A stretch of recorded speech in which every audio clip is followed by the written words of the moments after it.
Last year, dispatches revealed a message of hatred and intolerance in some of Britain's most mainstream mosques. We Muslims have been ordered to do brainwashing. An ideology with its roots in Saudi Arabia. The pinnacle, the crest, the summit of Islam is jihad.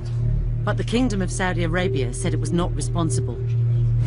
And Britain's most important mosque promised vigilance against extremism. So we've gone back undercover to see what message they're promoting now. The one who changed his deen, what we're going to do is kill. The last day will not come until the Muslims fight the Jews and kill them.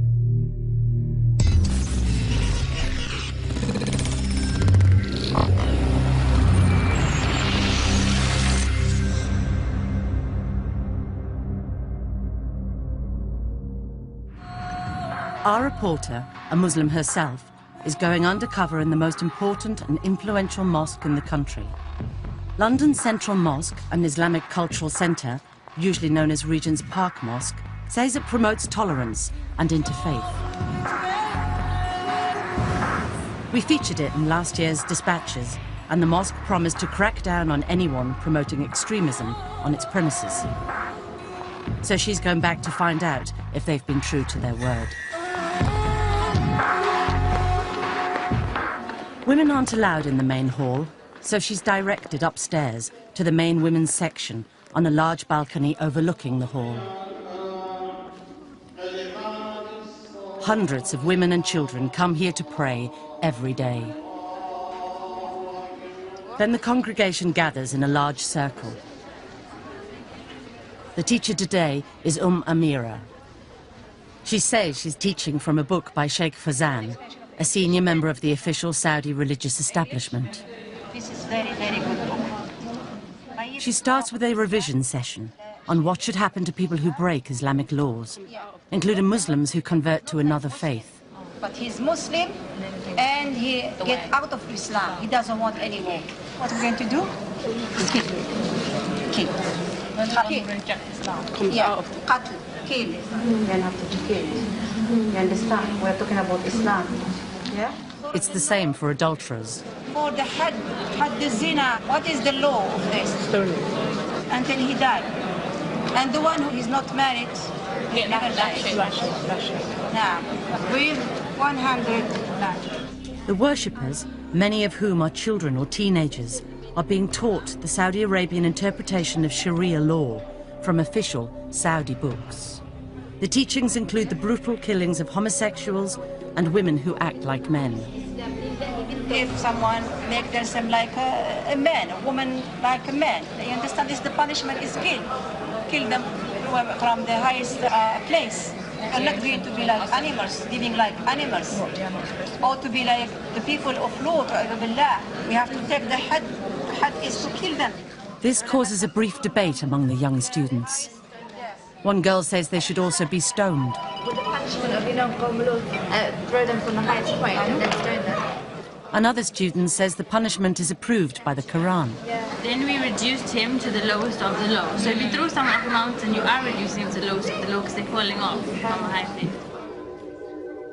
In fact, punishments like throwing homosexuals from a mountain are nowhere mentioned in the Quran. It's a hardline interpretation taught in Saudi Arabia.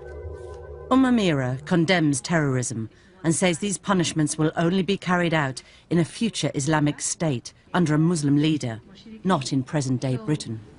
حتى ما نقول احنا نروح نبدا نقتل في الناس لا هذا لازم يكون امير مسلمين ولما جيش المسلمين يقوى ويكونوا يحاربوا حتى الاسلام كله يعمر. This fundamentalist interpretation of Islam is being taught in Britain's most important and supposedly moderate mosque. Our reporter finds out where Amira has been trained. She says she's just finished 3 years of study at Medina Mosque in Saudi Arabia.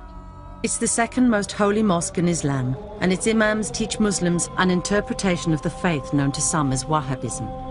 Amira teaches what she says is an important principle in Islam. A Muslim must hate as well as love. It's not enough that you worship Allah, you have to also, in our heart, hate what Allah subhanahu wa ta'ala Peace to Allah and la quwwata illa billah subhanahu wa ta'ala. This is what She says this principle relates to living with non-Muslims. hate what displeases to Allah, especially when living with this country that's non-Muslim. And asks a worshipper to read out a verse from the Quran, Stand up and raise please. Stand up. which she says is about relations between Muslims and non-Muslims. Verily, we are free from you, and whatever you worship besides Allah, we have rejected you, and there has appeared between us and you hostility and hatred forever until you believe in Allah alone. Amira says it means Muslims must separate from non-Muslims. You understand, sister? Islam is the tabarruk min al-shirk wa ahli, the people who do the shirk. Any questions? After the lesson, our reporter approaches Amira to ask her to clarify her teaching.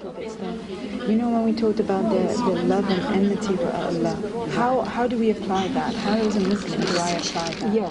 Muslims should show good manners to non-Muslims and can try to convert them to Islam, but cannot befriend them. She uses the Arabic term kafir, meaning disbeliever or infidel. To be good friend, give them all about our secret, understand? You have to be friend with them. That is not allowed.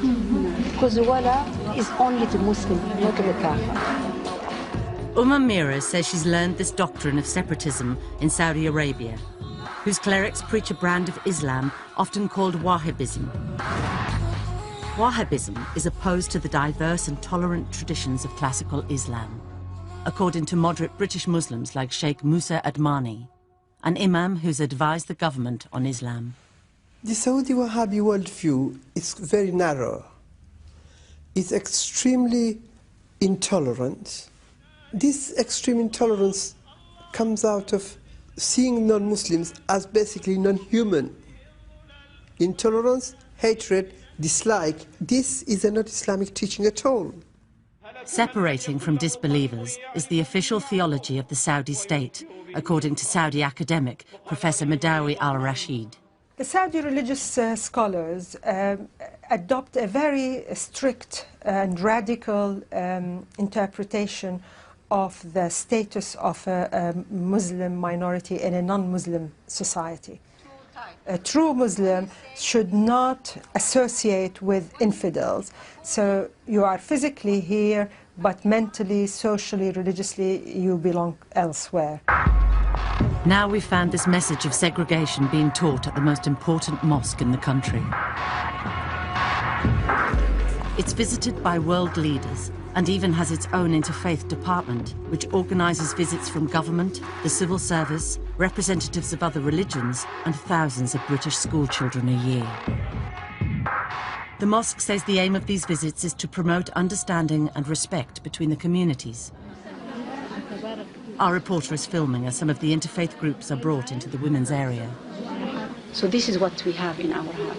It's just on this occasion, Amira meets them. God, let me know how to reach you the way, the right way. On another occasion, a group of non-Muslims is invited to sit down with the circle. The preacher promotes Islam to them, but talks politely about other religions too. And the message, the Quran, came to confirm the truth in the previous scriptures. But as soon as the interfaith group leaves, the same preacher's tone changes completely. She now says Christian teachings are vile. And we feel nothing sometimes going past the church. We don't look at it in disgust and think, subhanAllah, what are these people doing in there? What they say with their tongues is so vile and disgusting. It's an abomination. Like the other preachers in the circle, she says she's teaching from the works of the Saudi scholars. In this case, Sheikh bin Baz, a former Grand Mufti of the kingdom. The teachings include that a Muslim cannot be tolerant of other religions. He shouldn't just be indifferent and say things like, you go to church, I go to the mosque, let's all stay together like one big happy family and all be united as humanity. This is false, this does not work, this concept is a lie, it's fake, and it's a farce. The circle preaches for 8 hours a day on Saturdays and Sundays. Any woman who goes there to pray is likely to hear their preaching. Our reporter is told the circle was set up years ago by Amira, but while she's been in Saudi Arabia, it's been run by this woman, Salim. She too preaches Saudi teachings. She says she's met a Muslim woman who is too friendly to non-Muslims. When she sees a kafir woman, big smile. When she turns around, she sees me there. Sure. It's part of Islam, of the aqeedah, of the correct belief, that you love those who love Allah, and that you hate those who hate Allah. Okay? Although the preachers say Muslims should act well with non-Muslims, in private they were often disparaging about their ways and beliefs. In 2 months at the mosque, we only recorded one incident of dissent. A worshipper sitting in the audience objects to the teachings on disbelievers, saying Islam encourages Muslims to mix with others. There is an ayah of the Quran says, you know, we made of you peoples, different shu'ub, to know one another. And if you communicate with the other and you show the beauty of Islam, then, you know, then maybe people could come into Islam. The preacher qualifies her statements a little. It doesn't mean that we should oppress them. It doesn't mean that we don't give the right. It doesn't mean that we don't help them. Okay? But then returns to the main theme. But it doesn't mean as well that we should befriend them. Regent's Park Mosque was set up 60 years ago to represent British Muslims to the government. It says its role is to help Muslims integrate into British society.